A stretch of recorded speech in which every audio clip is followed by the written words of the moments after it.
Some people can afford to respond to lawsuits, some cannot. And you can lose a case because people were underfunded, unrepresented, and it could backfire across the spectrum.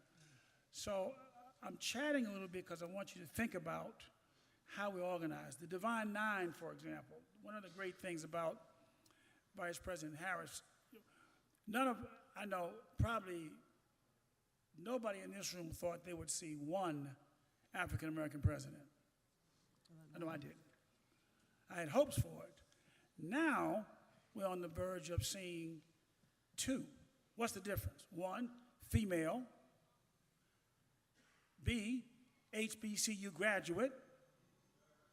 3, a member of the Divine Nine. That's a different profile. So the question is, how does that organization, for example, function in a coordinated way to support that campaign? We don't pick candidates. Mark's a good alpha, I'm a good Q. So we don't pick candidates, but we work hard. And so talk to me about how do we come out of all this? This has been a frontal attack with a strategy. How do we deal with that? I want to talk about Please. The next 90 days. Thank you. Because in terms of being organized, the most important thing in the next 90 days is for us, testing. The most important thing for us in the next 90 days is to vote with a vengeance. And it's important to understand the root of giving the anti-forces momentum is the composition of the Supreme Court. Let me break it down. If the Supreme Court had not decided that case the way it did, this conversation today would be different.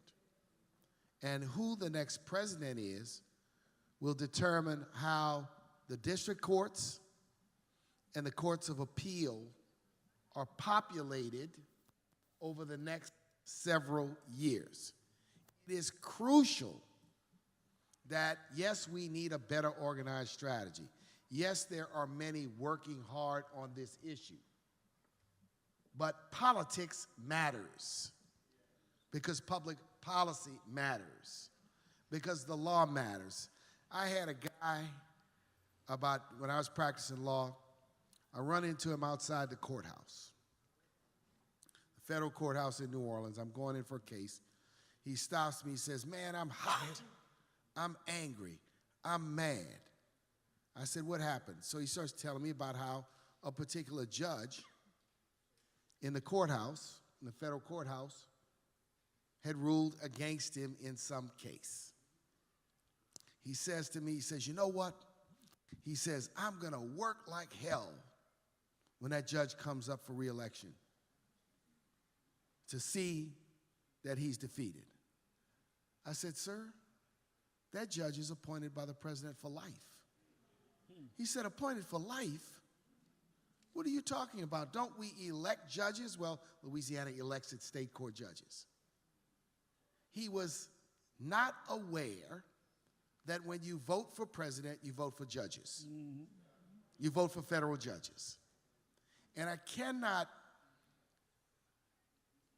downplay how, from a leverage and a power dynamic, having an aligned presidential administration, an aligned House majority, can put the brakes. The Congresswoman Presley knows this. They shut down the DE&I office in the House. Just shut the thing down. Fired the staff, got rid of them.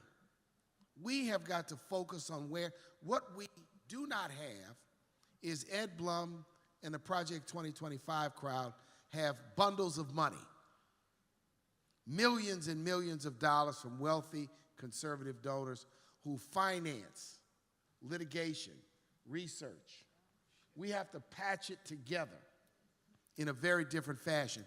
But what we do have is the power of the vote. What we do have is ballot box power.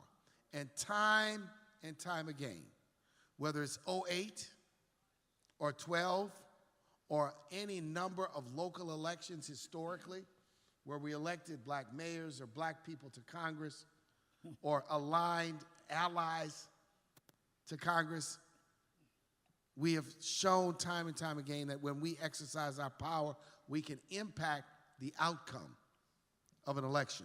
So in the short run, in the long run, we do have to find a better way for all of these energized efforts to coordinate, to work together, but also to let our public and let our constituency know exactly what we're doing. I think it's very important in this moment for us to elevate and call out those companies that have retreated. So John Deere has retreated. John Deere has African Americans in its C-suite. John Deere has African Americans on its board, but John Deere has retreated. What else does John Deere have? John Deere does business with state governments. John Deere does business with the federal government. John Deere avails itself of loan guarantees and other public benefits. If they are not committed to diversity, equity, and inclusion, should they not have the ability to do business? Tractor Supply, another company, 1,300 locations around the nation. They backpedaled. If you look at their 2002, 2003 statements, and then you look at their 2024 2023, they made a 180-degree pivot on what they're doing. So one thing we have to do is educate each of you all and educate ourselves on who remains committed, and many remain committed. But I want to stay on that because you stated also, perhaps inadvertently, a second strategy, and that is spend your money with companies and businesses that support diversity. Now, I think that's very important, but we're not coordinated with that. And you know the best example of that. What's the historic best example of boycott? The bus boycott. The Montgomery bus boycott. So voting is one, registering and voting, and two is coordinating our spending. And we need to identify sort of as we go who's in charge of these at least two legs of the stool. You want to add something else? Okay. No, and I take this position, and I lead an organization that has numerous corporate relationships. I know you do. But I'm unapologetic. See, I call it like it is. I grew up in a segregated city. I was born in a segregated hospital. I attended integrated schools because they were integrated by court orders and litigation and protests. I am very clear why I've had the chance to do the things I've done. And I'm not going to surrender that for any relationship, any funding, any grant whatsoever. I'm not going to do it. You mean you're not happy to be there? And I say to people all the time who support us financially, I am never going to be bought, and I'm never going to be bossed. But if you do have a relationship with me, I'll always listen to you. I'll always hear what your point of view is and what your side of the story is. And so I think we need to be extremely clear that we shouldn't be disabled because some people support us financially. We should not be weakened by the idea that we have to stand up for what is in fact right and just in this moment. And also what makes sensible economic policy, sensible inclusion. I mean, we have to take that position, and it's a principled position. And it doesn't mean you have to go out screaming, yelling, castigating, but those that do not and are so open in retreating from a commitment to racial justice, you have not earned our patronage. You have not earned our support. Yeah. And I think that the new frontier is not only going to be on that, it's also going to be on pension funds, on hedge funds, True. who are investors. I think it's going to be an invest. We're all investors in many of these corporations. We invest through our pensions, 401ks, retirement programs, mutual funds. Even if you have a small investment, you're probably invested in some way, shape, or form. The new frontier is going to be to marshal our economic power and to marshal it intelligently. Before I call on the Congressman, I'm going to give you an example. Mayor, I was at a Martin Luther King breakfast last year in Knoxville, a luncheon actually, and Roland Martin was the speaker. And the room was full, ballroom full of people. So he said, how many of you are teachers? Please stand. They stood. How many of you are in the police department? Please stand. They stood. How many of you in the fire department? Please stand. They stood. He said, each of you have a pension fund in your municipality, and you can direct your trustees to make investments with minority-owned managers. Same thing here. Think about it, Congresswoman. Okay. So much. We're all like, where do so we go? much, so little time. Where do we Go go? ahead. You know, always as the granddaughter of a Baptist preacher who's also been confirmed in the Methodist church, I'm like, am I going to be Baptist today or Methodist? Okay, I'm going You to can be both. be You can be Methodist both. to try to lean towards some brevity here. Just building upon President Morreal's insightful comments there. So I want to go back to the Supreme Court. Okay, so Project 2025, again, a far right-wing 900-plus page manifesto that is a policy and transition plan. It's not a wish list. It's a policy and transition plan. They've only shared 3 pillars publicly, and there are 7, and it's frightening what has been revealed. And it does call for dismantling things like the EEOC, to be clear. So it's a complete undoing of the federal government and of our democracy as we know it. Now, this document put together by Trump allies for a Trump White House to advance Trumpism, to institutionalize Trumpism, was put together by the same mega donors who have been purchasing lavish gifts to influence Justice Thomas and Justice Alito. So I offer that to say, I'm not being conspiratorial, it is all coordinated. And that is why we cannot have a Supreme Court that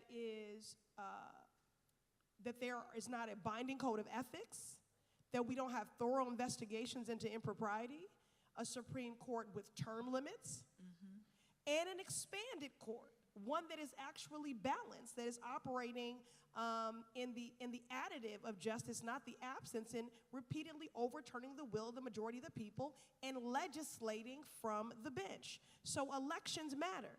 So everyone in here needs to vote, and black people, vote like it's your black job. And vote like it is your black job. And investing is about not just money management and your pensions. It's about what you do every day. The black dollar our spend is $1.8 trillion. Wow. What are we spending our money on? We spend it on beauty. We spend it in restaurants. We spend it in apparel, and also rent that is too damn high, and food and basic, essentials. But when you consider $1.8 trillion in buying power, if we leverage that in the candidates that we support, and we care about the top of the ticket, but I need y'all to not forget about down ballot. Because if Democrats keep the White House, Kamala Harris cannot do the work of universal child care, of paid leave, of equitable government contracts, of an inclusive economy that works for everyone. If Hakeem Jeffries is not the next Speaker of the House, if Democrats don't get that gavel back, and if we don't grow in the Senate.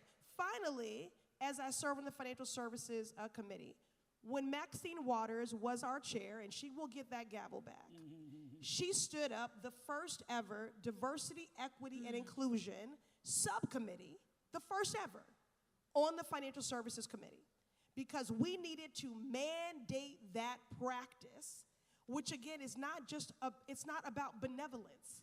It's not just about fairness and justice. It is about economics. And the first thing Republicans did when they got that gavel back in that committee was dissolve the Diversity, Equity, and Inclusion Subcommittee under the Financial Services Committee. Now, the reason why, even though we're in the minority, I use the power of my letterhead to demand congressional oversight of our financial institutions is because they made these pledges of $32.5 billion. Now listen, I love art, and art has an important role to play in our revolution and our freedom, but I did not ask for plazas painted Black Lives Matter. Policy is my love language. We have to do both and. You know, I want the symbolism, I want the substance, and I want the investment.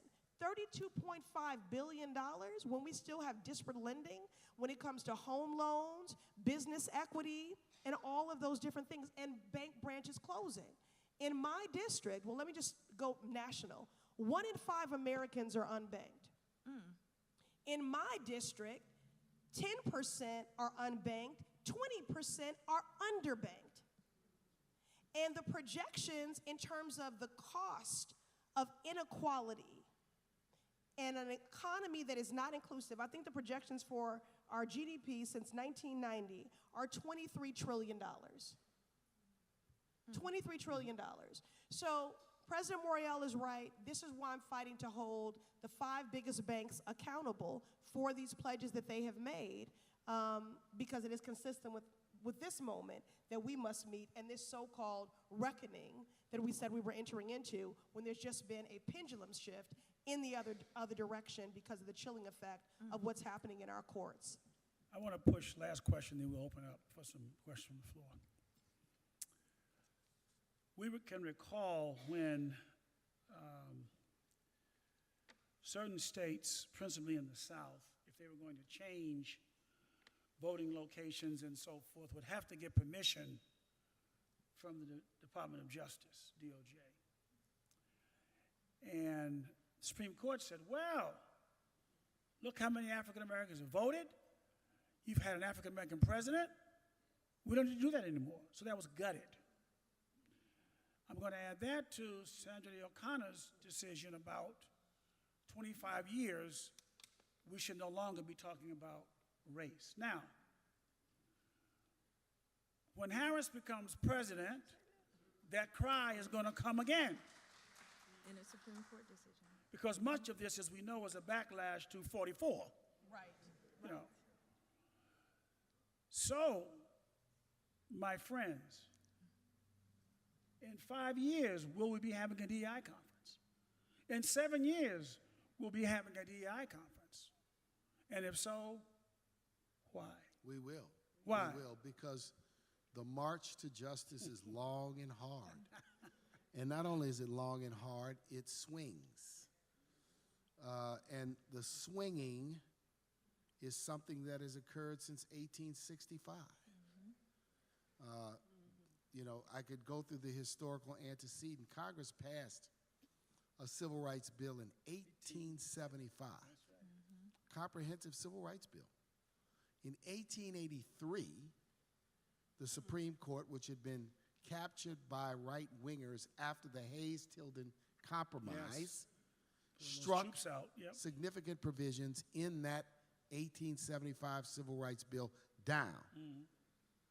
13 years later, in 1896, the Supreme Court issued the Plessy decision, which constitutionalized discrimination in the form of separate but equal. So they took the Equal Protection Clause, which was designed to ameliorate slavery and its after effects, and twisted its logic to constitutionalize, if you will, separate but equal. This pendulum has swung.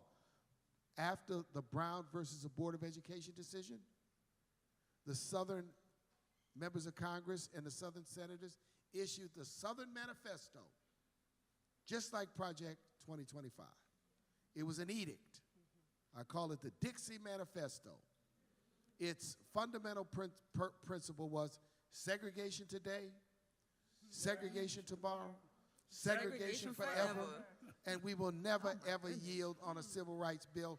We will filibuster it forever and ever and ever. Today, with the rise of Trump and Trumpism in 2016, and the change in the Supreme Court, and therefore damaging decisions, whether it's overturn of Roe, whether it's narrowing the Voting Rights Act on a number of instances, whether it's overturning, the pendulum continues to swing. We'll be here 3 years from now, 5 years from now, 10 years from now, 15 years from now, 25 years from now, pushing for a more just nation and guaranteeing, trying to put a guarantee in place that it will be the new normal. Slavery and its little brother and sister, segregation, existed in this country for 250 years. 250 years. And the idea that in 40, 50, 60, or 70 years, you can completely dismantle it and its after effects is not reasonable. I'll say, when Sandra Day O'Connor said that she didn't think affirmative action was needed 25 years out, that's what we call Counselor Dicta. It was wishful thinking by a justice who hoped that the country would change. And the country would change remarkably in that time period. It was just conjecture. When John Roberts said, by the way, you all elected a black president, therefore there's no more discrimination, I'm like, where is the data that shows the discrimination in every state, local, municipal, school board, the disparities in turnout, the barriers to voting? Again, it was wishful thinking and conjecture wrapped in a Supreme Court decision. Both of those assertions lacked, if you will, intellectual heft, evidence, and merit. And see, we got to be able to argue on a constitutional and legal grounds, on a moral ground, on an economic ground. We have to be able to wage this work on multiple fronts, not just getting angry and upset about it, not just making a moral case about it. I contend, and I say this, that these cases, whether it's Dobbs or students or North Carolina Harvard, are cases wrongly decided. Wrongly decided. And there will be a time in the future where they will be overturned. The right wing ran a 50-year campaign saying that Roe was wrongly decided. And politically, they found the ability through the Trump election to overturn that. We have to not be afraid. Yeah, it's a Supreme Court. Yes, we got to follow the Supreme Court. But my First Amendment right and my training as a lawyer tells me I have the right and the obligation to say that these cases were wrongly decided.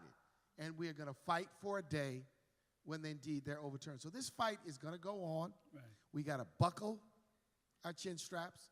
We got to realize we're riding a roller coaster and not look for some comfort and convenience. That's just not the way it's going to be. We have to be girded. Right. You think that our ancestors who lived in segregation sat there one day, any day, thinking one day it might just get easy. They knew they had to fight. The boycott's my example. Those people walked, organized, and broke the system. Let each person finish off, and then we'll go to the audience. And any additional comments? Yeah. I'm on fire, and I will be brief because I really look forward to the robust Q&A session with the audience. But I want to close my panel remarks with a message. So typically I'm pretty hopeful, and I like to end on a hopeful note. But today I'm ending on a note of power. And I want us to all remember that we have power. We can be empowered. And this moment requires that. So, yes, we've seen this before. The pendulum has swung many, many times in the history of this nation. My favorite book of Dr. Martin Luther King's was his last book, published in 1967, Community or Chaos, Where Do We Go From Here? I actually drew from that subtitle for this convening today. And he was remarking on this backlash, this white rage, as my colleague Carol Anderson titled her 2020 book. We've seen this before, and we've seen the nation time and time again, American citizens stand up and say, not on my watch. We ain't going back, and sit in our power and move from that position, coalition building. So I want to remind us that in our despair at times, hope in others, don't forget that you have power. We all do. Do you remember 2020? Do you remember the racial reckoning? That was the power of the people to force this conversation back on the main stage, not only in the country, but around the world. Now, there's been a huge waning of the movement behind that. However, it was a demonstration of our collective power. When Vice President Kamala Harris announced that she would be running for the presidential election, did y'all see them Zoom calls? Okay, the people shut down the internet, collectively organizing around the particular and the universal causes and saying, we do have power. We will exercise it. Maybe it's $5 and $20 at a time, but we're gonna get this done. And I just implore us all to recognize that you do have power, every last one of us, in our roles, in our professions, in our households. We've talked about voting power. We've talked about the power of our dollar. We've talked about the power of holding corporations and institutions accountable. And I want to add a fourth dimension to this robust discussion about power, and that is also about the power to elevate your consciousness, which is free. We are all lifelong learners. We can be students of history, of how does power move to change us, change our society in the direction that we want it to go, but also how have systems of exclusion been built over decades. That's free for us to engage in and be mindful of as we build into the next phase. It is also free to elevate your consciousness to always be refreshing yourself on how the political process in this country works at the federal, state, and local levels, down to your local board of education. That's right. Okay? And we can continue to embody that power that is knowledge that our ancestors fought and died for in this country as well. So I'll end with that. Last 2 minutes each, last 2 minutes. Go ahead, Danny. The road to freedom is long. Son. The road to freedom is long and it's never easy. And with the election of Vice President Kamala Harris, I'm just going to call it out as the next president of the United States, that will be a pause in the fight that we're having, but it is not the end solution. That we are so entrenched. This is in our DNA. It is systemic. If you go back to, as Mark was talking about in terms of slavery, Reconstruction time, how it got ingrained in the way we live today. There's a wonderful series on Apple called Manhunt. If you haven't seen it, I really invite you to see it because it really does communicate how we are connected from that time in history to now and why. And I won't tell you what it's about, but it's done by a local filmmaker here on the island. And the last thing I would say to you and invite you to do, you're having a wonderful time on vacation, but this work, when you go back to your homes and into your communities, this work needs to continue. Have these conversations with your neighbors, with your children, with your parents, at work, because people need to be constantly reminded, we are in a fight for our lives and for democracy. And if we don't win this time around, I'm just going to leave it there. And to Danny's point, we are the cavalry. They may be in the front, but we all have to do our part. You want to finish up, Congresswoman? All good? Then we'll open up. Always unenviable to go last of following all these very thoughtful insights. Something that anchors me are the words of Coretta Scott King. And she said that freedom is never really won. It's won and earned in every generation. And just building upon what's already been offered here, the path to justice is not linear. It is a very jagged, disruptive algorithm. And each of us in this moment have a responsibility to ensure that we win and earn freedom in this generation. And that is what a Kamala Harris presidency is about, because Project 2025, institutionalized Trumpism, is coming to control every aspect of your life. And so the contrast couldn't be clearer, the stakes higher. This is about control versus freedom. This is about going backwards or going forward. And I also just wanted to offer, Richard, you asked the question, will we be here again? Yes.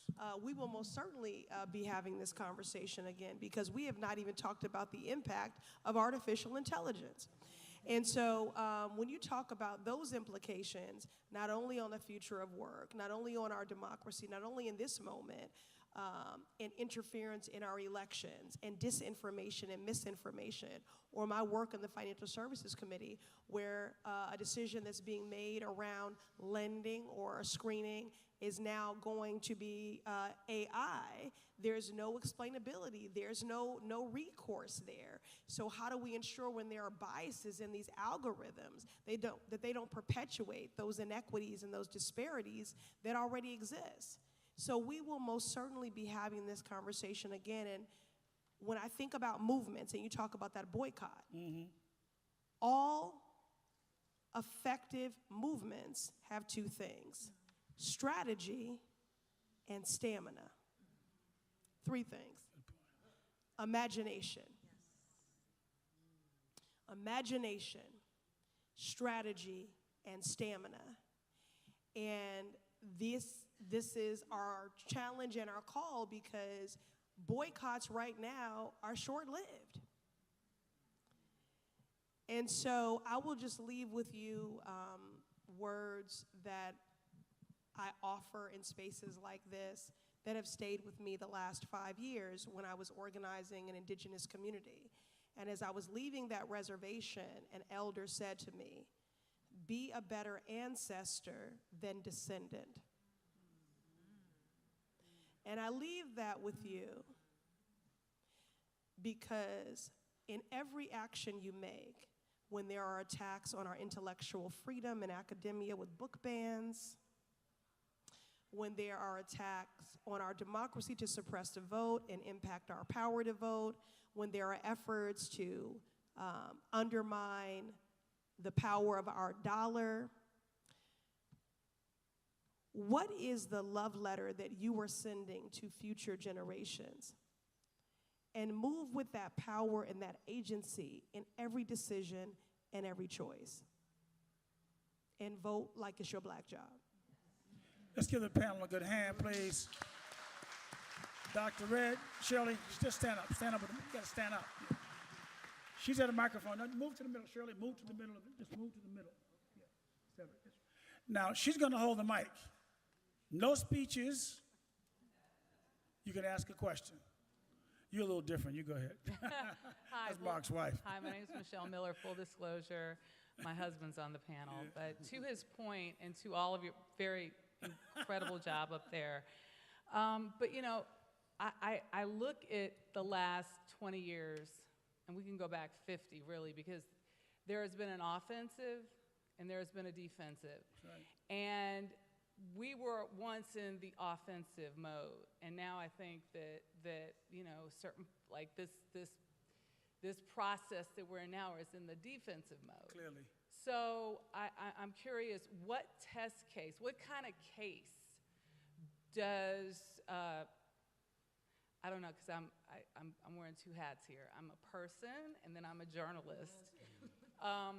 So what, the DEI hat, the hat that will win back affirmative action, the hat that will win back the Voting Rights Act, all of these test cases that obviously need to go to the Supreme Court, what does it look like to win, as in Thurgood Marshall's strategy and imagination? I just want you to kind of put it out there for me.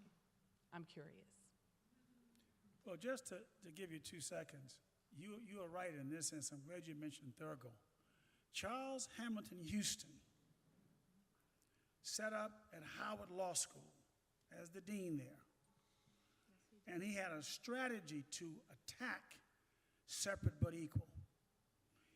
He talked one case, another case, another case, another case, and that's how we got, not even before Brown. I like to talk about Shelley versus Kramer, 1948 case, to outlaw racial restricted covenants. Now, I have argued unsuccessfully. I think that was at least as important, because if I can buy a house, wherever I want to buy a house, I can get all the attendance services. I can get good schools, I can get everything I want. So Charles Hamilton Houston had a strategy, a legal, that's how we dismantle separate but equal. What say you now about the strategy of the day? Don't all speak at once, because it's not an easy question. It's not an easy answer. I think that an important component of the strategy is you have to use power where you have it.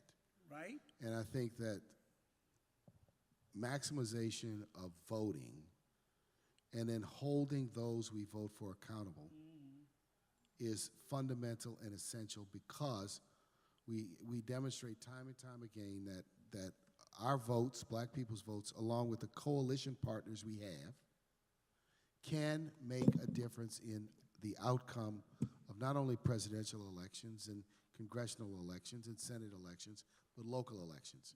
But it's got to go beyond just getting people elected.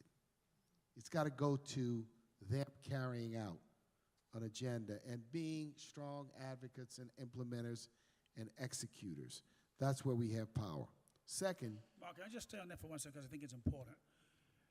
What the right wing did, especially as it related to governors and judges, you had to basically sign an oath. We didn't just vote, they didn't just vote for them. They voted for them knowing that they had a commitment to do certain things when they got in those positions. I think we have to vote, but also be clear what we want. what's the agenda? What's the agenda? I just spoke with my grand bosses, and you agree with this. The Divine Nine is working hard for VP Harris. What are we expecting in return? There are ambassadorships, there are contracts, there are federal appointments all over. What are we getting in return? And I think sometimes we vote and say this is great, and then we don't get anything for the vote. There's no question, and I'll say this, you know, with Joe Biden in 2020, we compelled him to produce a quote-unquote black agenda. Okay? It was called a Black Agenda for Black America. It was called Lift Every Voice. Every other presidential candidate had frowned on, squealed on, wiggled away from putting together such an agenda. I was in the room, in the discussion, when that ask was made of him. And he said yes. Importantly, in the assembly of that agenda, which is a written agenda that was called Lift Every Voice, our input and the incorporation of our agenda, not only the Urban League but other civil rights partners, came through in what that agenda in fact looked like. And part of it was commitments. Look, we asked for President Biden to put one African American on the Federal Reserve Board of Governors. Guess what he did? He put two at the same time with the only two vacancies he had. So we had in Good. our relationship with him someone who wasn't afraid to put a plan together, and to be quite candid, wasn't afraid to work on implementing that agenda. We got some unfinished business. The Voting Rights Act, the John Lewis Voting Rights Act, the Freedom to Vote Act, the John Lewis Bill, a permanent child tax credit, minimum wage. I could name other items. We have unfinished business that we want to operationalize, but the Congresswoman is right. If you have, quote, a President Harris, and you have a GOP Senate and a GOP House, she's going to be ground into being unable to move much of an agenda. Our power to vote, we have to tell our folks, vote the whole ballot, up and down and all around, down to constable, down to clerk of court, Right. down to the county commission. We have to exercise our power. The second place where there's influence is there's influence in the economic arena.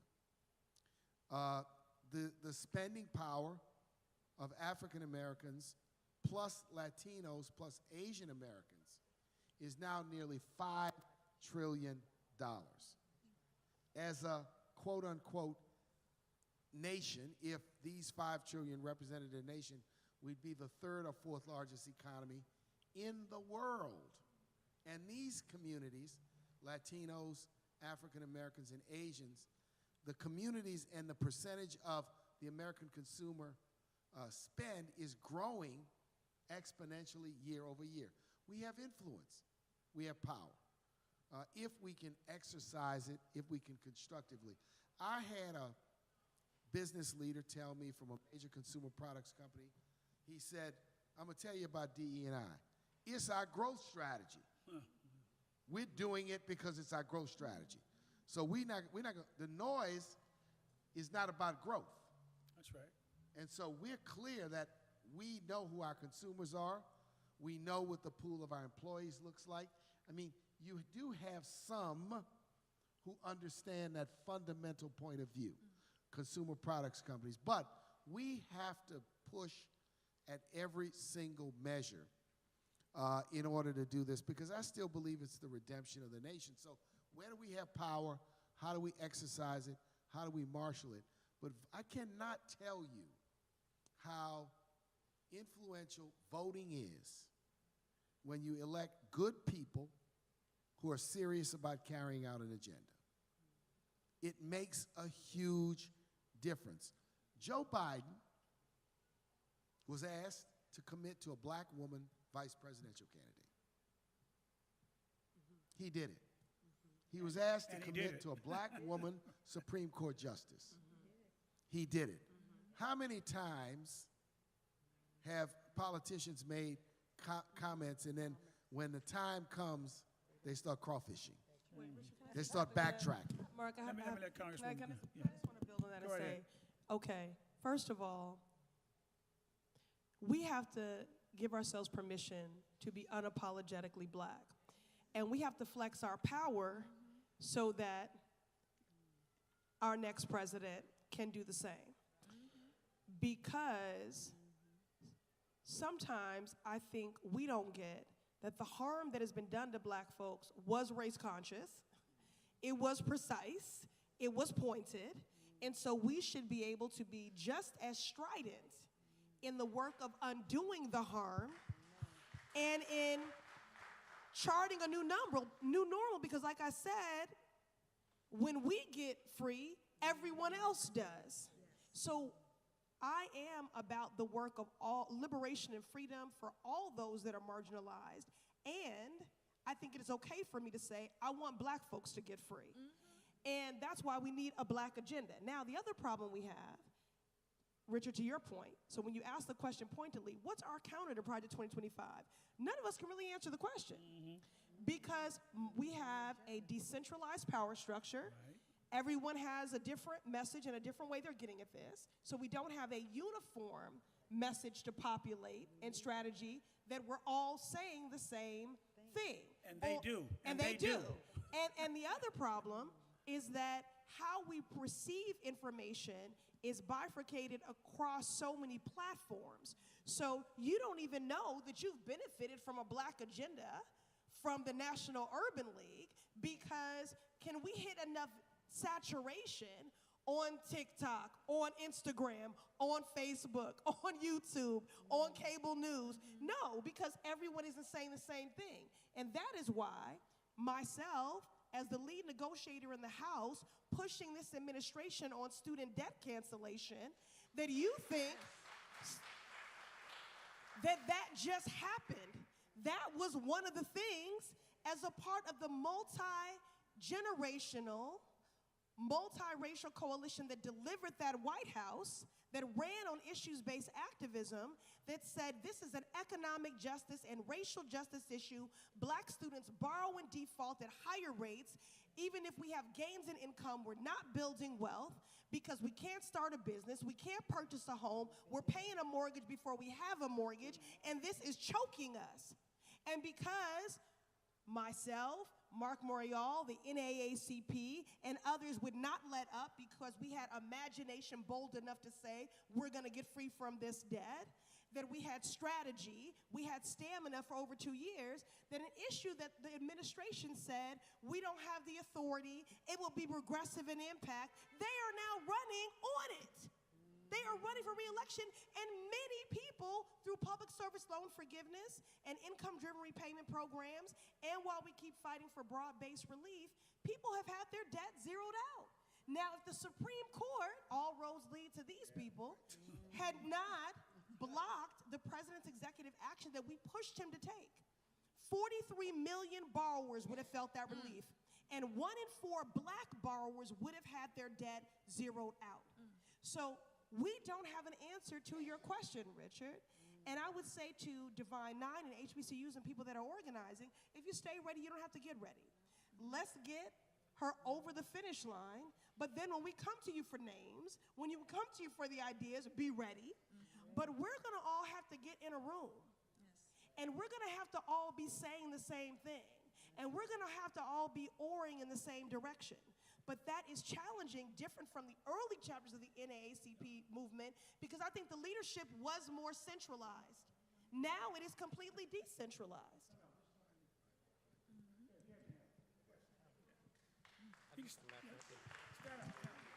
Don't give him the mic, just talk. No problem. Antoine Thompson. Nice to see you, Antoine. Nice to meet you. Just a couple quick questions. One question, please. One question. Okay, one question. So mine is on the agenda part. Concerned about Justice 40 not being just an executive order. I think that's something that I loved. I think that could organize young people, give them something to fight for, because so many of them are concerned about climate. And also around black home ownership. I think some of the federal laws that guarantee programs and housing opportunities and other funding opportunities and contractor opportunities for Native Americans, I think it's time that we fight for that for black people as well, to be on the agenda for those two things. Thank you. Okay, well, that's not a question. That's just Yes, something I co-signed. That's right. Okay, so thank This you, lady, brother. right to the right here before this gentleman. I know you next. Yeah, okay. I was going with seniority, but go ahead.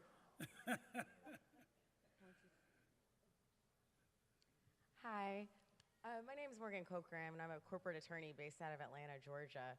And my question is kind of looking right now where the pendulum is swinging in DEI and the impact it's having in corporate America.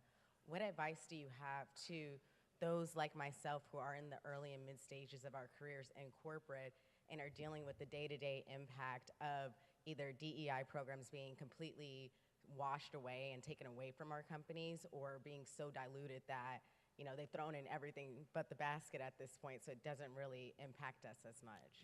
Danny, you got it.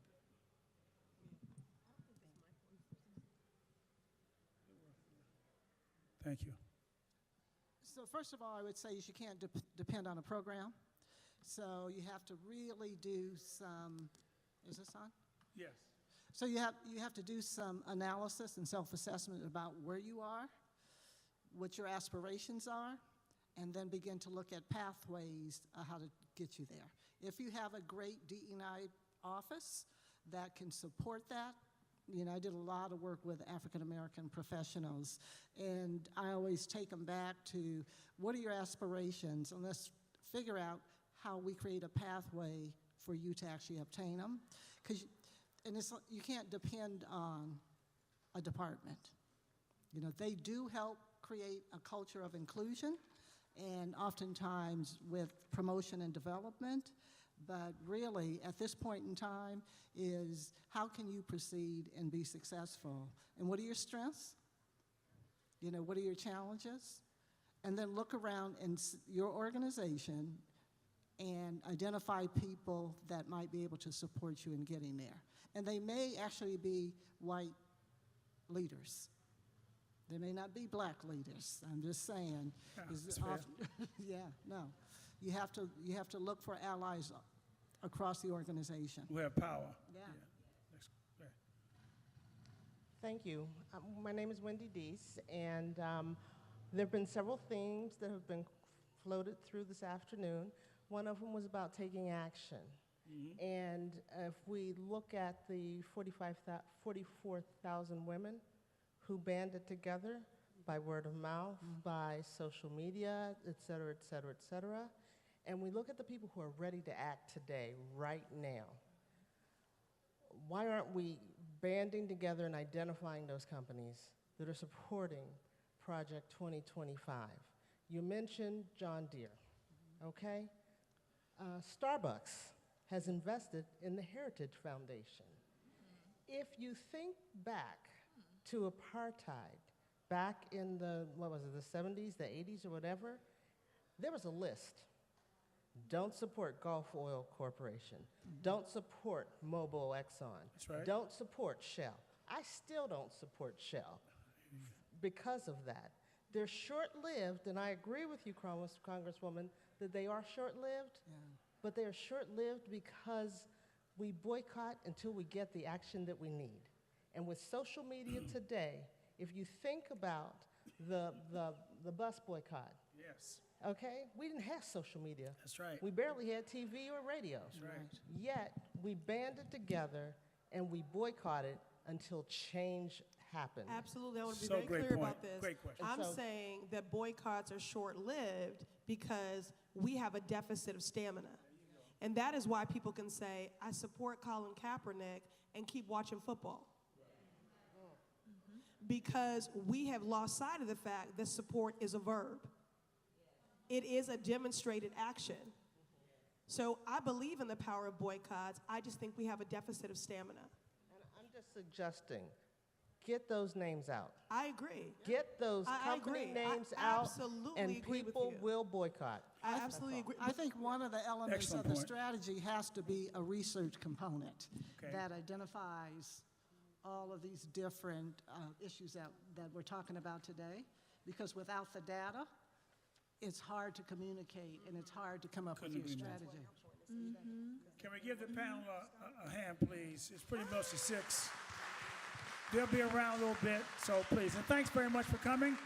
And according to the panelists, we'll be here next year. Yeah. So Thank you, Richard. Thank you, Union. Richard. Thank you, Charles Ogletree. That's I right. just have My some man. program books from the summit. If anybody would like to know Richard? more about the summit, Richard? it's on the page. Come up and ask us. No one mentioned, Mike, Come on up and ask us. Meeting's over. Party's over. Come up and ask us first. You can just ask. Yeah, meeting's over.